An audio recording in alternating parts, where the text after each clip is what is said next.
Land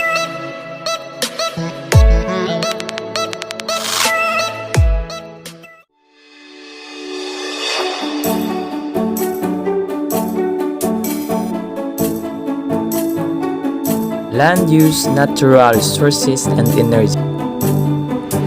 What is land use? Land use is the characterizations of land based on what can be built on it and what the land can be used for.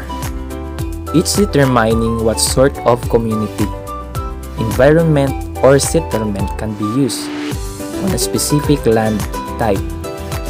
One definition of land use is the total of arrangements, activities, and inputs that people undertake in a certain land cover type. It's important to note that land use and zoning are not the same. Where land use is the way that people adapt land to suit their needs, while zoning is how the government regulates land. Types of land uses. There are many different categories when it comes to land use.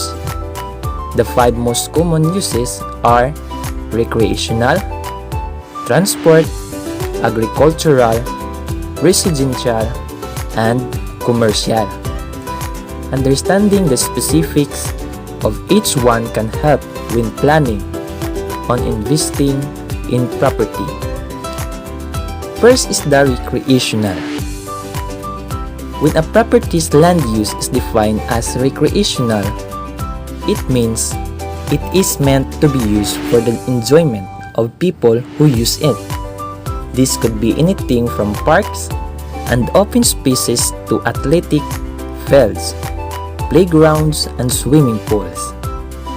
Cities add recreational land into their blueprints to ensure the area has spaces for people to go and enjoy.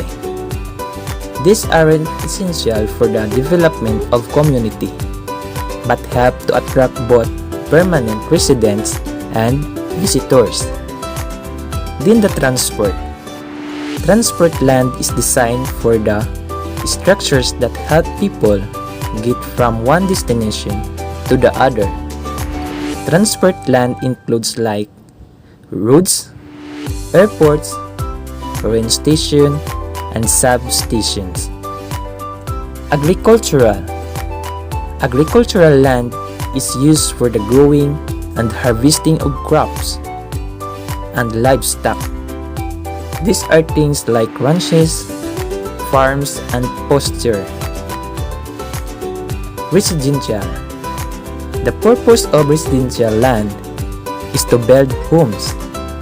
This could be mobile homes, single-family homes, or even apartment complexes, depending on the local area, the status of the market, and type of residences you plan on building.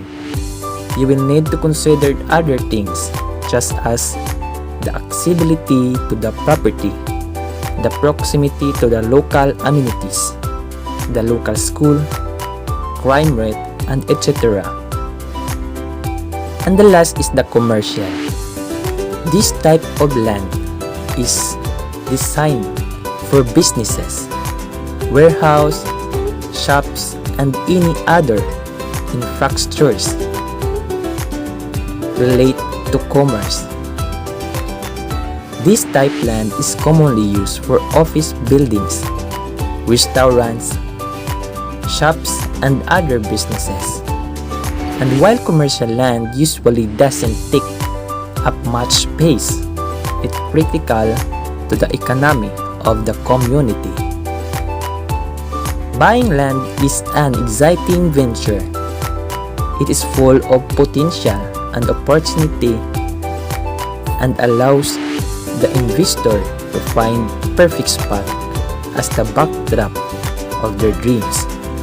Whether it's building a charming single-family home on a cul-de-sac or owning enough space to run a productive dairy farm, the land use plays a huge role in your success. Understanding land use specifics will set you up for success. When it's time to finally buy that vacant land you have had your eye on. Natural resources. Natural resources are derived from the environment. Some of the resources are essential to survival, while others merely satisfy societal wants. Every man-made product in an economy is composed of natural resources to some degree. There are numerous ways to classify the types of natural resources. They include the source of origin and the renewability of the resources. In terms of the source of origin, natural resources can be divided into biotic and abiotic.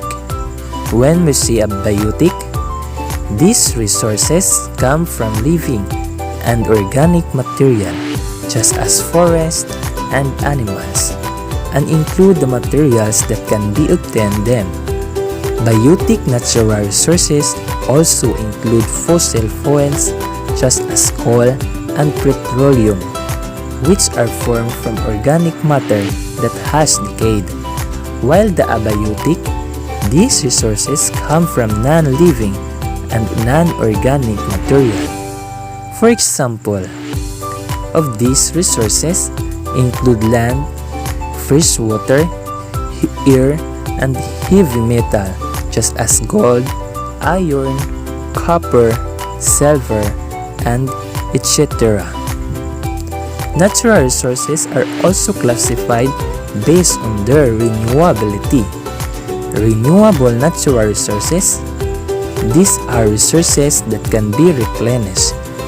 For example, of renewable resources include sunlight, air, and wind. They are available continuously and their quantity is not noticeable affected by human consumption. However, renewable resources do not have a rapid recovery rate and are susceptible to depletions if they are overused. And the non-renewable natural resource, these resources from extremely slow and do not naturally form in the environment. A resource is considered to be non-renewable when their rate of consumption exceeds the rate of recovery. Example of this of natural renewable natural resources are metals, minerals, and fossil fuels.